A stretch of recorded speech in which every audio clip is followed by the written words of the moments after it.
नमस्कार मेरे प्यारे विद्यार्थियों, आपका अपना channel reading time A satisfactory solution of GK में एक बार फिर से आप लोग का स्वागत करते हैं। तो आज हम लोग बिहार दरोगा मुख्य परीक्षा यूटेरिया का प्रैक्टिस सेट देखेंगे। अब आज जो है आपका सेट नंबर 1 होगा और ज़्यादा डिस्कस नहीं करेंगे क्योंकि ज़्यादा आपके पास समय नहीं बचा है डिस्कस करने के लिए। चुपचाप सेट लगाइए और जितना हो सके आप लोग सेट मारिए, जितना हो सके दिन भर में 3-4 जितना भी सेट मारिएगा उसके लिए आपको उतना ही फ़ायदा मिलेगा। तो चलिए आज का पहला क्वेश्चन यहाँ पे देखते हैं। अगर चैनल पे पहली बार होंगे तो चैनल को सब्सक्राइब कीजिएगा, बेल आइकन को दबा लीजिएगा क्योंकि 2 से 3 सेट हम आपको यहाँ पे डेली प्रोवाइड करा रहे हैं। तो चलिए आज सेट नंबर 1 है, तो देखिए यहाँ पे क्या बोल रहा है क्वेश्चन में। पहला क्वेश्चन कर रहा है कि निम्नलिखित में से कह रहा है कि कौन सी अध्यक्ष थे, ठीक है, कह रहा है कि निम्नलिखित में से कौन कांग्रेसी अध्यक्ष थे जिन्होंने क्रिप्स मिशन और लॉर्ड वेवेल दोनों से वार्ता किया था। तो ये आपको अबुल कलाम आज़ाद के द्वारा किया गया था। ये पहले कांग्रेसी अध्यक्ष थे जो क्रिप्स मिशन और लॉर्ड वेवेल दोनों से वार्ता किए थे। क्रिप्स मिशन कब भारत आया था और लॉर्ड वेवेल जो है का शासनकाल कब से कब तक था, ये आप जो है कमेंट करके बताइएगा। चलिए नेक्स्ट क्वेश्चन की यहाँ पे हम लोग बात कर लेंगे। अंशुलिन समिति थी, क्वेश्चन कर रहा है कि अंशुलिन समिति थी, तो अंशुलिन समिति थी ये आपको क्या हो जाएगा, तो एक क्रांतिकारी संगठन था। अंशुलिन समिति जो था एक क्रांतिकारी संगठन था। नेक्स्ट क्वेश्चन यहाँ पे दिया है, कह रहा है कि अखिल भारतीय किसान सभा का प्रथम सत्र की अध्यक्षता किसके द्वारा किया गया। तो अखिल भारतीय किसान सभा का गठन याद रखिएगा कि 1936 ईस्वी में हुआ था, ठीक है। कह रहा है कि प्रथम सत्र की अध्यक्षता किसके द्वारा किया गया था, तो यह आपको किया गया था स्वामी सहजानंद सरस्वती के द्वारा जो है यह किया गया था। नेक्स्ट क्वेश्चन यहाँ पे दिया है और आपसे पूछ रहा है कि निम्नलिखित में से कौन सा एक भारतीय राष्ट्रीय आंदोलन में कह रहा है कि क्रांतिकारी नेता नहीं थे। कह रहा है कि एक भारतीय राष्ट्रीय आंदोलन में कह रहा है कि वह क्रांतिकारी नेता नहीं थे। आपको हो जाएगा गोपाल कृष्ण गोखले। गोपाल कृष्ण गोखले जो हैं ये आपका भारतीय राष्ट्रीय आंदोलन के क्रांतिकारी नेता नहीं थे। कहीं भी इनका आप नाम नहीं देखिएगा, इसलिए ऑप्शन डी यहाँ पे राइट हो जाएगा। ये बनारस अधिवेशन में जब 1905 ईस्वी में हुआ था तो ये वहाँ के अध्यक्षता किए थे कांग्रेस के, बनारस से गोपाल कृष्ण गोखले। चलिए नेक्स्ट क्वेश्चन की यहाँ पे हम लोग बात कर लेंगे कि मोपला विद्रोह 1921 ईस्वी में हुआ था, ठीक है। विद्रोह करा है कि कहाँ हुआ था, तो मोपला विद्रोह जो है ये आपको हुआ था केरल में 1921 ईस्वी में, ठीक है। चलिए नेक्स्ट क्वेश्चन यहाँ पे हम लोग बात कर लेंगे। ज़्यादा डिस्कस नहीं करेंगे, ज़्यादा डिस्कस करेंगे समय भी ज़्यादा जाएगा और आप लोग अच्छे से प्रैक्टिस नहीं कर पाइएगा, इसलिए चुपचाप प्रैक्टिस कीजिए, जितना हो सके प्रैक्टिस कीजिए। और हिंदी का भी हम आपको प्रैक्टिस सेट कराएंगे दोपहर में, याद रखिएगा दोपहर में 12 से 1 बजे के बीच जो है आपको हिंदी का भी प्रैक्टिस सेट मिलेगा। भारत में कहा है कि प्रथम रेल लाइन किस ब्रिटिश गवर्नर के समय में बिछाई गई थी। तो भारत में कहा है कि प्रथम रेल लाइन जो है ये आपको बिछाया गया था किसके शासनकाल में, तो ये हो जाएगा आपको लॉर्ड डलहौजी के शासनकाल में। कब, 1853 ईस्वी में। चलिए नेक्स्ट क्वेश्चन यहाँ पे दिया है, कह रहा है कि निम्नलिखित में से कौन सी पुस्तक जो है तिलक के द्वारा लिखा गया था। तो तिलक के द्वारा जो है ये लिखा गया था गीता रहस्य, ठीक है। Discovery of India Pandit Jawaharlal Nehru के द्वारा लिखा गया था और यहाँ गीता रहस्य जो है आपको बाल गंगाधर तिलक के द्वारा लिखा गया था। चलिए नेक्स्ट क्वेश्चन यहाँ पे हम लोग बात करेंगे। अलाउद्दीन खिलजी के आक्रमण के समय कह रहा है कि देवगिरी का शासक कौन था। किसके समय कह रहा है, अलाउद्दीन खिलजी के आक्रमण के समय कह रहा है कि देवगिरी के शासक जो हैं उस समय कौन थे, तो ये हो जाएगा रामचंद्र देव। याद रखिएगा कि जब अलाउद्दीन खिलजी ने आक्रमण किया था देवगिरी पर तो उस समय देवगिरी का जो शासक कर रहा था वह रामचंद्र देव वहाँ पे शासन कर रहा था। नेक्स्ट क्वेश्चन यहाँ पे दिया है कि हल्दी घाटी का युद्ध में महाराणा प्रताप की सेना का सेनापति कौन था।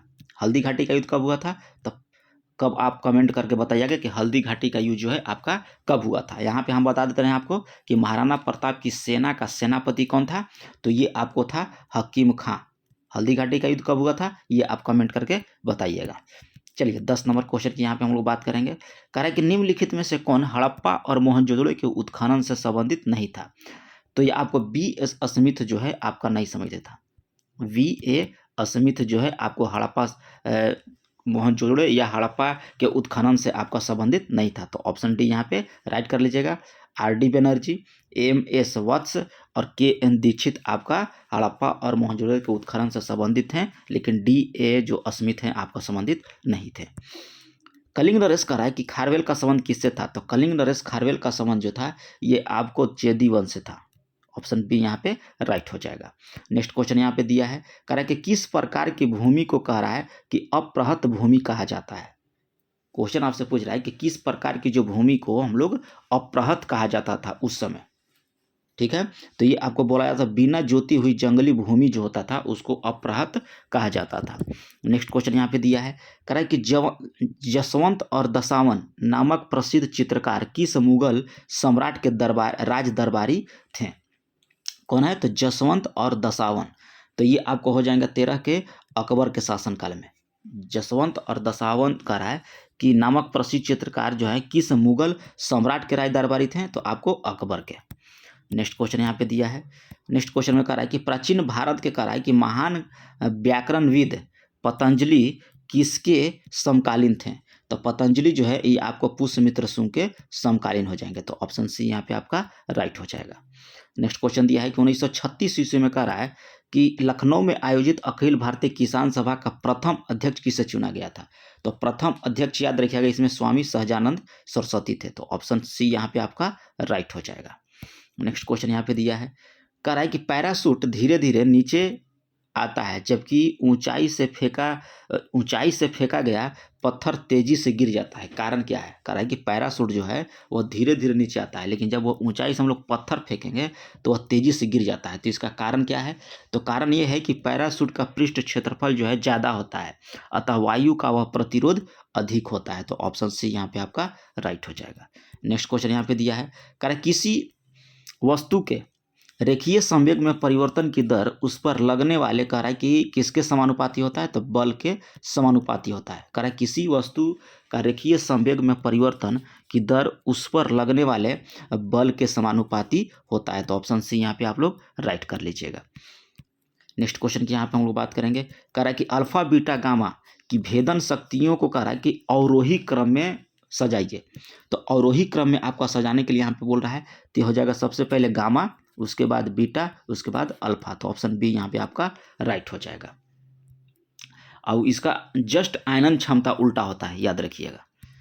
नेक्स्ट क्वेश्चन दिया है कि टेफ्लॉन निम्नलिखित में से किस का एक बहुलक है। टेफ्लॉन, तो ये आपको बहुलक हो जाएगा किसका, टेट्राफ्लोरोएथिलीन का। ऑप्शन ए यहाँ पे आपका राइट हो जाएगा। नेक्स्ट क्वेश्चन की हम बात करेंगे, वनस्पति तेल से कह रहा है कि वनस्पति घी बनाने में प्रयुक्त होने वाली गैस कौन सी है। तो ये आपको हो जाएगा हाइड्रोजन। वनस्पति तेल से वनस्पति घी बनाने में प्रयुक्त होने वाली गैस कौन सा है, आपका है हाइड्रोजन। नेक्स्ट क्वेश्चन की यहाँ पे हम लोग बात करेंगे, अति शीतलन सुपर कूलिंग किस द्रव का खाली स्थान शीतलन करना होता है। तो ये आपको होता है किसका, हिमांक से नीचे। कह रहा है कि अति शीतलन यानी सुपर कूलिंग किसी द्रव को हिमांक से नीचे शीतलन करना होता है। तो ऑप्शन बी यहाँ पे राइट हो जाएगा। निम्नलिखित में से कह रहा है कि कौन सा तत्व कह रहा है कि सभी कार्बनिक यौगिकों में मिलता है। तो ये आपको कार्बन एक ऐसा तत्व है जो आपको सभी कार्बनिक यौगिक में मिलेगा। देखिए कार्बनिक कहिए रहा है, यहाँ पे कार्बन आप टिक कर सकते हैं। नेक्स्ट क्वेश्चन की यहाँ पे हम लोग बात करेंगे कि सिगरेट लाइटर में कह रहा है कि कौन सी गैस प्रयुक्त की जाती है। तो सिगरेट लाइटर में आपका ब्यूटेन होता है, सीएनजी में कहेगा तो आपका मीथेन, याद रखिएगा सीएनजी में आपका मीथेन। सौर विकिरण कह रहा है कि निम्नलिखित में से किस परास में दिखता है। तो यह 400 से लेकर 700 nm तक जो है सौर विकिरण का परास आपको दिखता है। सोडा वाटर की बोतल में कह रहा है कि खोलने पर निकलने वाली गैस कौन सा होता है। सोडा वाटर कहिए या कभी आप ठंडा पिए होंगे कोको कोला या थम्स अप, तो उसमें जब खोलते होंगे तो बिगने लगता है अंदर से, तो ये होता है आपको कार्बन डाइऑक्साइड के कारण। ऑप्शन ए यहाँ पे राइट कर लीजिएगा। नेक्स्ट क्वेश्चन की बात करेंगे कि कार में बैटरी में प्रयोग होने वाला अम्ल कौन सा होता है। तो ये होता है आपका सल्फ्यूरिक अम्ल। सल्फ्यूरिक अम्ल का फॉर्मूला होता है H2SO4। ऑप्शन डी यहाँ पे राइट कर लीजिएगा। नेक्स्ट क्वेश्चन यहाँ पे देखते हैं, सिरके का कह रहा है कि रासायनिक नाम क्या है। तो सिरके का रासायनिक नाम होता है एस्टिक अम्ल, CH3COOH। याद रखिएगा इसका फॉर्मूला होता है एस्टिक अम्ल का CH3COOH। नेक्स्ट क्वेश्चन यहाँ पे दिया है 28 नंबर, कह रहा है कि एक ठोस के सीधे गैस में परिवर्तन को कहते हैं। कह रहा है कि एक ठोस के सीधे गैस में परिवर्तन को हम लोग कहते हैं ऊर्ध्वपातन। ऊर्ध्वपातन किस में होता है, तो आपको होता है कपूर में। वह सीधे ठोस से सीधे गैस में बन जाता है। कपूर को आप जलाइएगा तो कभी जलने के बाद उसमें कोई अवशेष नहीं दिखता है, तो सीधे उसको उदाहरण है ऊर्ध्वपातन का। नेक्स्ट क्वेश्चन यहाँ पे हम लोग बात करेंगे 29 नंबर में। कह रहा है कि 29 में कह रहा है आपको मिलान करने के लिए, थोड़ा सा छोटा कर ताकि आपको ऑप्शन भी दिख ले। चलिए, सल्फेट, सल्फेट आपका किस में हो जाएगा, फंगस नाशी में हो जाएगा। पेनिसिलिन क्या है, तो एक प्रतिजैविक होता है, एंटीबायोटिक होता है। यूरिया आपका उर्वरक हो जाएगा, और मेलाथियन जो आपका हो जाएगा कीटनाशी हो जाएगा। तो ऑप्शन सी यहाँ पे आपका राइट हो जाएगा। नेक्स्ट क्वेश्चन यहाँ पे हम लोग बात करेंगे 30 नंबर में।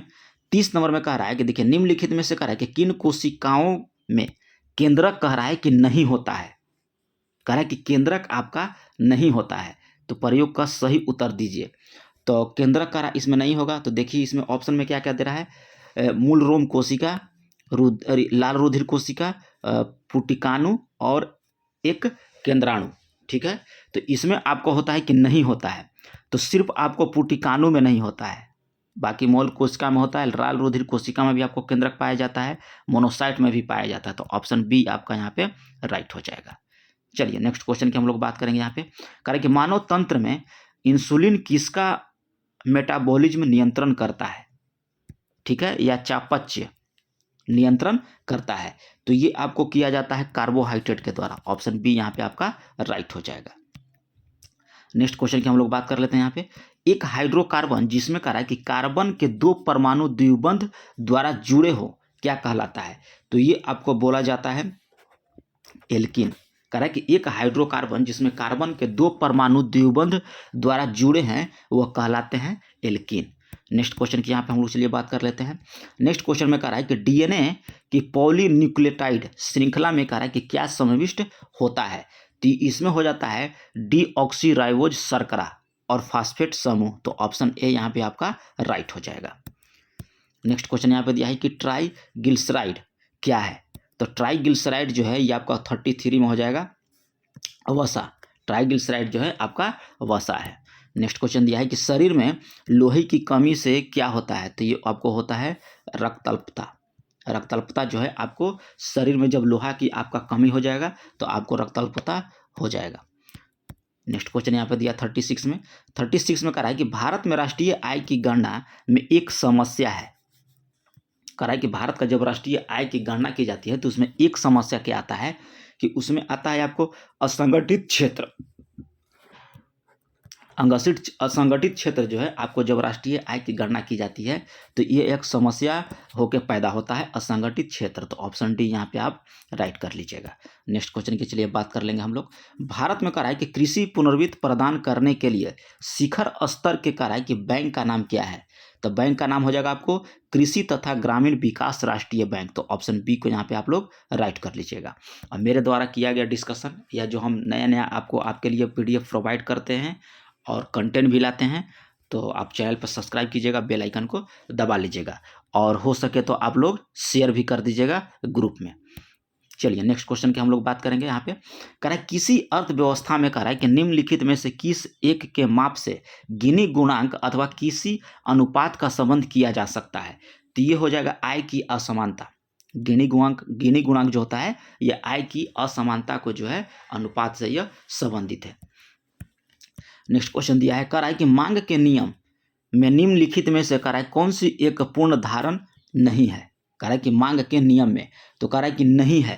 तो ये हो जाएगा आपको उपभोक्ता प्रदर्शन प्रभाव से प्रभावित होता है। ये आपका यहाँ पे गलत दिया है। नेक्स्ट क्वेश्चन की हम लोग बात करेंगे। कह रहा है कि राज्यों पर विचार कीजिए और कह रहा है कि चावल उत्पादन में, कह रहा है कि भारत में चावल उत्पादन में राज्यों को कह रहा है कि सही आरोही क्रम बताइए। तो सबसे पहले आपको हो जाता है पश्चिम बंगाल। पश्चिम बंगाल में सबसे ज़्यादा पाया जाता है, उसके बाद पंजाब में, उसके बाद आंध्र प्रदेश और उसके बाद उत्तर प्रदेश। तो ऑप्शन ए यहाँ पे आपका राइट हो जाएगा। नेक्स्ट क्वेश्चन की बात करेंगे हम लोग। यहाँ पे दिया है कि भूगोलिक अपर्दन चक्र की संकल्पना इनमें से कह रहा है कि किसने प्रस्तुत किया था। कौन? भूगोलिक अपर्दन चक्र की संकल्पना। तो ये आपको हो जाएगा WM डेविस। ऑप्शन बी को यहाँ पे राइट कर लीजिएगा। नेक्स्ट क्वेश्चन की हम लोग बात करेंगे। यहाँ पे कह रहा है कि निम्नलिखित में से कौन सी एक भारतीय सेना के कमांडो में कह रहा है कि से एक कमांड नहीं है। ठीक है, कह रहा है कि भारतीय सेना के कमांडो में से कह रहा है कि एक कमांड आपका नहीं है। तो ये आपको हो जाएगा उत्तर पूर्वी कमांड आपको नहीं देखने को मिलता है। तो ऑप्शन बी यहाँ पे आप लोग राइट कर लीजिएगा। और दक्षिण पश्चिम कमांड का मुख्यालय कहाँ है, केंद्रीय कमांड का मुख्यालय कहाँ है, और सैन्य प्रशिक्षण कमांड का मुख्यालय कहाँ है, आप कमेंट करके बताइएगा। नेक्स्ट क्वेश्चन की हम लोग यहाँ पे तब तक बात कर लेते हैं, आप कमेंट करके बताइए। यहाँ पे दिया है कि निम्नलिखित में से कह रहा है कि आधार पर हिमालय नदी की प्रायद्वीपीय नदी में तुलना करें। 43 का कह रहा है, तो इसमें हो जाएगा कि यह अधिकांश हिमालय नदियाँ बारहमासी हैं, जबकि अधिकांश प्रायद्वीपीय नदियाँ वर्षा पर निर्भर करती हैं। हिमालय नदियाँ जो होती है, अब जो हिमालय से नदी निकलती है वो बारहमासी बहती है, अब जबकि जो प्रायद्वीपीय नदी होती है वो ज़्यादातर हो जाए आपको वर्षा पर निर्भर करती है। तो ये आपका राइट हो जाएगा। और फिर हो रहा है हिमालय नदी का ढाल जो है प्रायद्वीपीय नदी के तुलना में से अधिक खड़ा है, तो ये भी आपका राइट है। प्रायद्वीपीय नदी हिमालय नदी के तुलना में अपने रास्ते में अधिक क्षरण का कारण बनती है, ये इसमें यहाँ पे प्रायद्वीपीय नदी के तुलना में गलत दिया है, तो ऑप्शन ए यहाँ पे आपका राइट हो जाएगा। नेक्स्ट क्वेश्चन दिया है कि गंगा के मैदान को कह रहा है कि रूप में वर्णित किया जाता है, तो गंगा के मैदान को कह रहा है कि किस रूप में, तो जियोसिन क्लाइन के रूप में जो है वर्णित किया गया है, किसको, गंगा के मैदान को। भूमिगत कोयले का दहन किस राज्य में हो रहा है, यानी कि भूमि के अंदर कह रहा है कि किस राज्य में जो है कोयला जल रहा है, तो आप याद रखिएगा झारखंड में, और झारखंड के एक शहर है आपका धनबाद, वहाँ पे ये जो है जल रहा है। नेक्स्ट क्वेश्चन की यहाँ पे बात कर लेंगे कि अर्जुन पुरस्कार किस वर्ष प्रारंभ किया गया था, तो ये 1961 ईस्वी में दिया गया था। अर्जुन पुरस्कार की शुरुआत 1961। अर्जुन पुरस्कार मेजर ध्यानचंद के उन पे उपलक्ष्य में दिया जाता है 29 अगस्त को। खेल पुरस्कार जो है दिया जाता है। चलिए नेक्स्ट क्वेश्चन की हम लोग बात कर लेंगे। कह रहा है कि तुमलपाल्पी खदान, जिसे दुनिया का सबसे बड़ा यूरेनियम का भंडार माना जाता है, ये कहाँ अवस्थित है, तो ये आपको अवस्थित हो जाएगा आंध्र प्रदेश में। ऑप्शन ए यहाँ पे राइट हो जाएगा। जवाहर सुरंग का कार्य निर्माण किस दर्रे के अंतर्गत किया गया है, तो जवाहर सुरंग का निर्माण जो है आपको बनिहाल दर्रे के अंतर्गत किया गया है। ऑप्शन बी यहाँ पे आपका राइट हो जाएगा। नेक्स्ट क्वेश्चन कर रहा है कि सौर मंडल का सबसे चमकदार ग्रह कौन सा है, तो आपको शुक्र ग्रह हो जाएगा।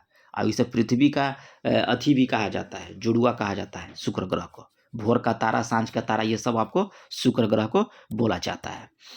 नेक्स्ट क्वेश्चन करा है कि कौन सा वैश्विक सम्मेलन ग्रीन हाउस गैस उत्सर्जन में कमी के लिए आयोजित वैश्विक समझौते की दिशा में पहला कदम उठाया था, तो ये आपको रियो 1992 ईस्वी, तो ऑप्शन सी को यहाँ पे आप लोग राइट कर लीजिएगा। नेक्स्ट क्वेश्चन की हम लोग बात करेंगे। यहाँ पे कह रहा है कि निम्नलिखित में से कौन सा वन्य जीव अभ्यारण्य बिहार के मुंगेर जिला में आपका स्थित है। कह रहा है कि कौन सा वन जीवन अभ्यारण्य जो है आपको बिहार के मुंगेर जिला में स्थित है, तो आपको मुंगेर जिला में हो जाएगा कौन, भीम बांध। ऑप्शन सी यहाँ पे आप लोग राइट कर लीजिएगा। 52 हम लोग यहाँ पे देखेंगे। 52 में कह रहा है कि नागी पक्षी अभ्यारण्य, कह रहा है कि बिहार के निम्नलिखित में से किस जिले में कह रहा है कि स्थित है, कौन, नागी पक्षी अभ्यारण्य, तो ये आपको हो जाएगा जमुई में। नागी पक्षी अभ्यारण्य जो है बिहार के जमुई में स्थित है।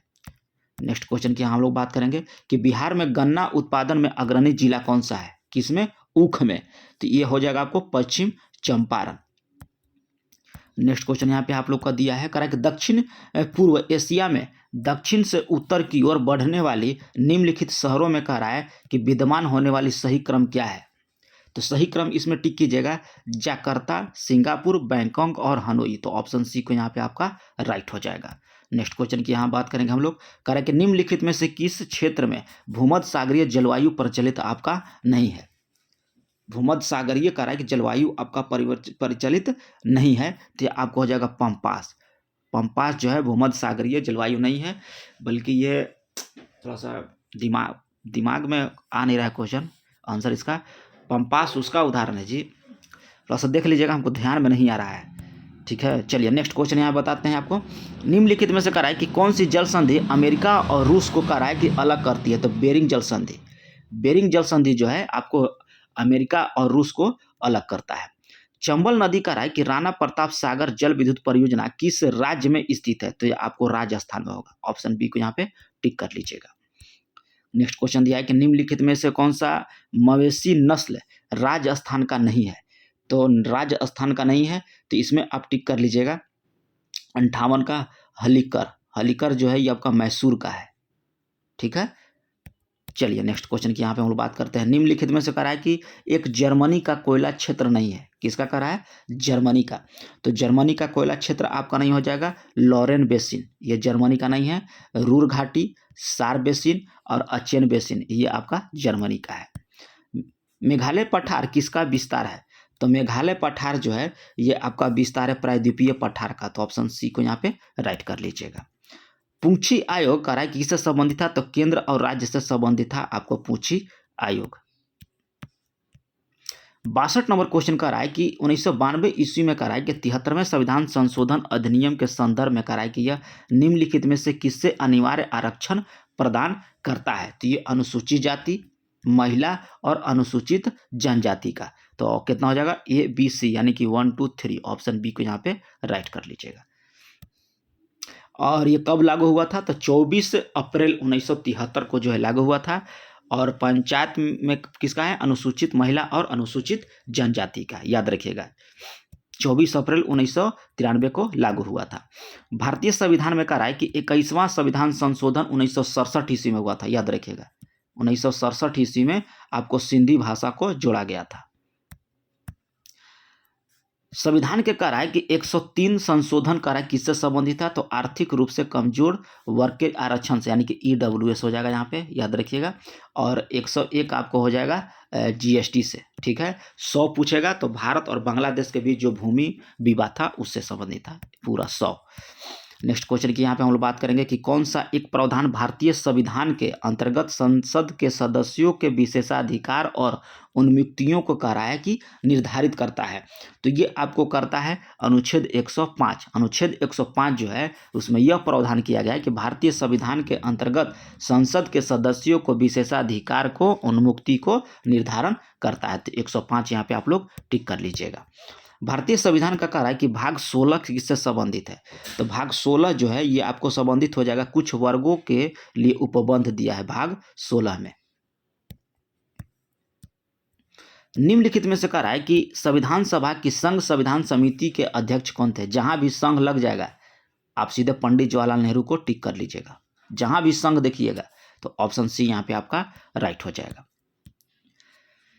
निम्नलिखित में से कह रहा है कि किस अधिनियम के अंतर्गत भारतीय विधान परिषद को बजट पर बहस करने की शक्ति दिया गया था, तो बजट पर बहस करने की शक्ति जो है ये आपको दिया गया था भारत परिषद अधिनियम 1892 ईस्वी में।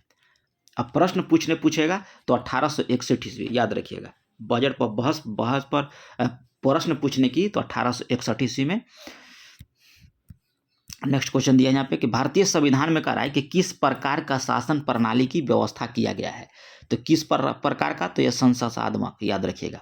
भारतीय संविधान में कह रहा है किस प्रकार के शासन प्रणाली की व्यवस्था की गई है, तो संसदात्मक, ऑप्शन सी को राइट कर लीजिएगा। 17 नंबर क्वेश्चन कह रहा है कि निम्नलिखित में से कह रहा है कि कौन सा संवैधानिक प्रावधान भारतीय संविधान के द्वारा ब्रिटिश संविधान से लिया गया है, तो कह रहा है कि ब्रिटिश संविधान से लिया गया है, तो ये आपको लिया गया था संसदीय विशेषाधिकार जो है आपको ब्रिटिश संविधान से लिया गया है। ऑप्शन सी को राइट कर लीजिएगा।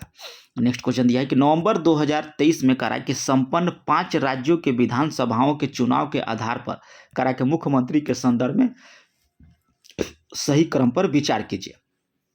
तो राजस्थान के मुख्यमंत्री बने आपको भजनलाल शर्मा, मध्य प्रदेश के मोहन यादव, तेलंगाना के श्री रेवंत रेड्डी, तो ऑप्शन डी यहाँ पे राइट कर लीजिएगा।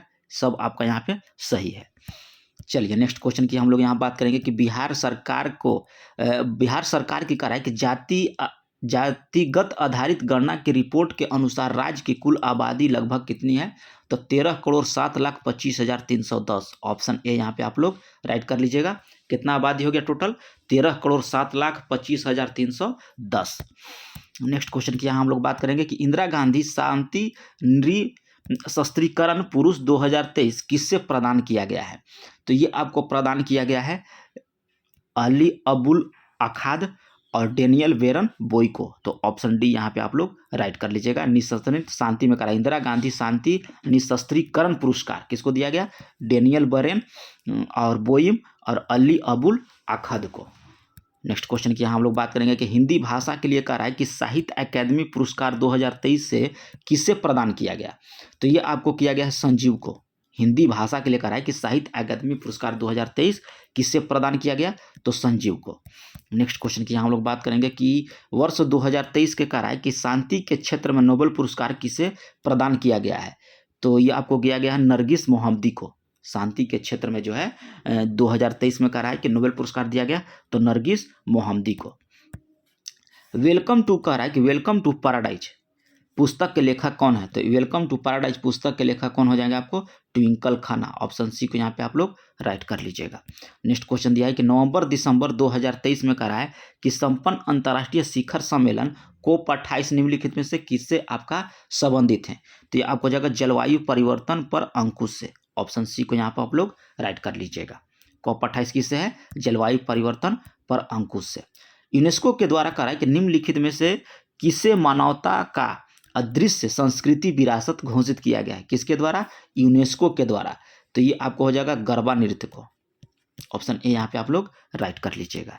नेक्स्ट क्वेश्चन की हम लोग यहाँ बात करेंगे। यहाँ पे दिया है कि कह रहा है कि भारत के किस यात्रा के लिए 5D अवधारणा किसके द्वारा प्रस्तुत किया गया? तो 5D अवधारणा जो है ये आपको राष्ट्रपति द्रौपदी मुर्मू के द्वारा जो है ये अवधारणा प्रस्तुत किया गया। तो ऑप्शन ए को यहाँ पे आप लोग राइट कर लीजिएगा। नेक्स्ट क्वेश्चन दिया है कि ICC वर्ल्ड कप 2023 में कहा कि किस देश के टीम ने जीता था? तो ऑस्ट्रेलिया ने जीता था भारत को हराकर 6 विकेट से, याद रखिएगा। नेक्स्ट क्वेश्चन की यहाँ बात करेंगे। कह रहा है कि 365 पृष्ठ पर एक पृष्ठ में 28 पंक्ति हैं तो 35 पंक्ति हो जाएंगे। ये एक ही का नियम है।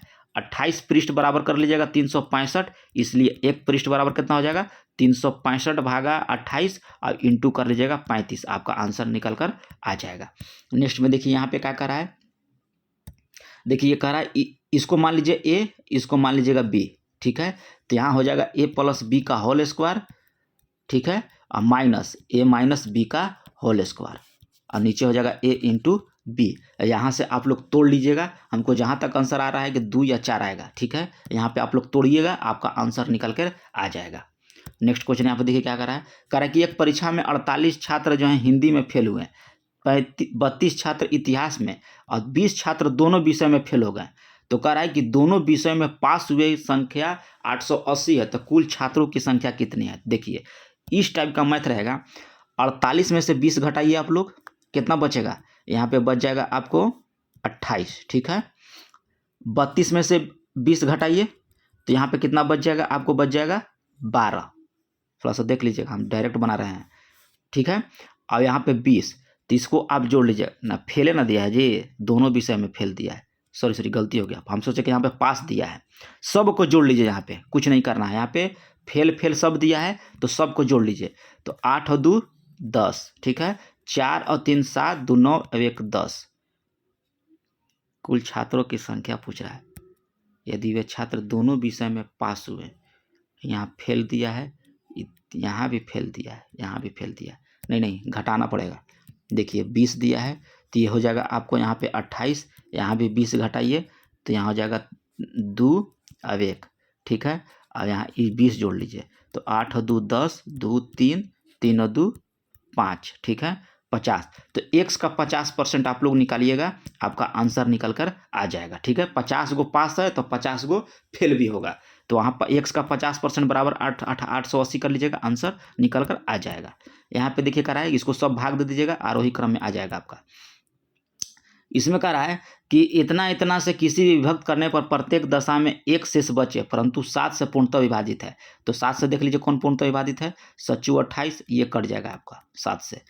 फिर 70 21, 7 63, ये भी कटेगा। देख लीजिएगा आप लोग, बन जाएगा सब में भाग देकर। यहाँ पे देखिए मैथ का सवाल है, ये भी आपका मैथ का सवाल है। ये तो एकदम आसान है, कुछ करना नहीं है। चलिए ये थोड़ा सा आपको दिक्कत बुझाएगा, लगा लीजिएगा। मिलते हैं नेक्स्ट वीडियो में, तब तक के लिए आप चैनल पर सब्सक्राइब कीजिएगा और बेल आइकन को दबा लीजिए।